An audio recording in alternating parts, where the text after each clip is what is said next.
Welcome to the Sports Zone. I'm Allie Smith. Alongside me are Jonathan Barton, Crystal Rice, and Louis Montesi.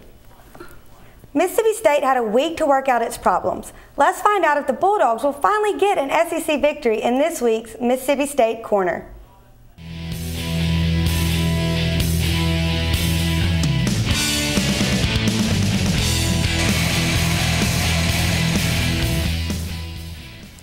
Well, coming off bye week, Mississippi State will travel to Lexington to take on the Kentucky Wildcats.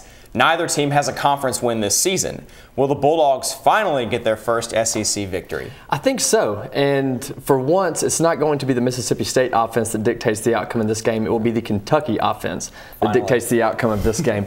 Kentucky is 111th in scoring offense this year, -6 in the turnover department. The only teams that they've put up over 20 points on are Central Michigan and Jacksonville State.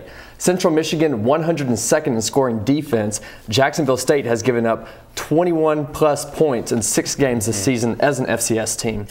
You talked about how poor the offense of Kentucky was. How about Kentucky's defense? Kentucky has now been outscored 137-20 in their last 3 games against, or in their 3 games against South Carolina, LSU, and Florida. I'll bet all good teams. So really nothing going. I don't think the Mississippi State offense is going to have any trouble moving the ball against Kentucky's defense.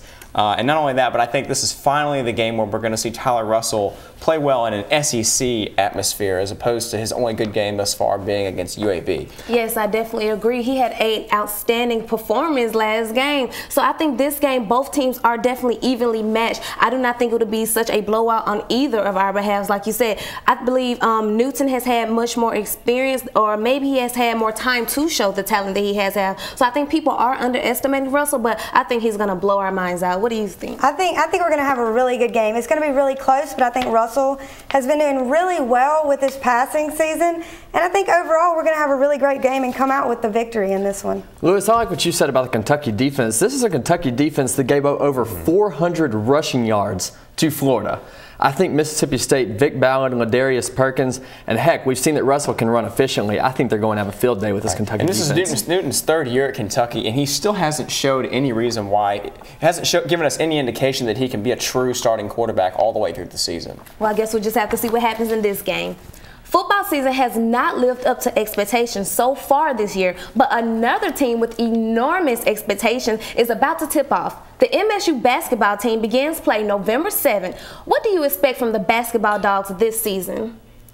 I like to think that we have a lot of potential to make a deep run in March, but then again, I said that last year. I said that the year before. A lot of talent coming in, a lot of talent returning. Rodney Hood, as you mentioned before the show started, a lot of promise with that young player. But the big question going into this season, how will the Bulldogs deal with the off-court distractions? Will there be any? Last year we had Renardo Sidney and Elgin Bailey. Bailey ultimately transferred. Will we have those problems again?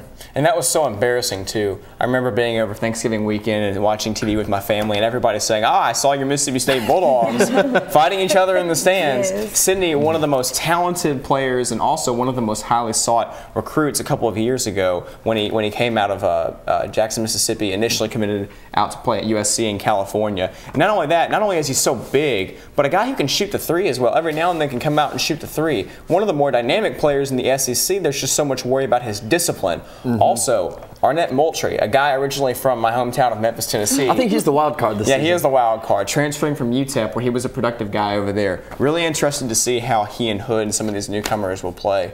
So, Jonathan, do you believe that the distractions kind of and overall led us to the, I'm not going to say poor season, but less expected season? Because I do believe that talent should have nothing to do with the distractions. I think last year it really did. It took a lot of the focus off of the game. The team kind of lost focus throughout the season, and now you have to deal with the media week in, week out, and those type of problems. So our head just wasn't in the game. Well, when we come back, we'll take another look at the gridiron to tell you if Arkansas has some issues to sort out. And later, we'll tell you what to expect from one of the SEC's biggest rivalries.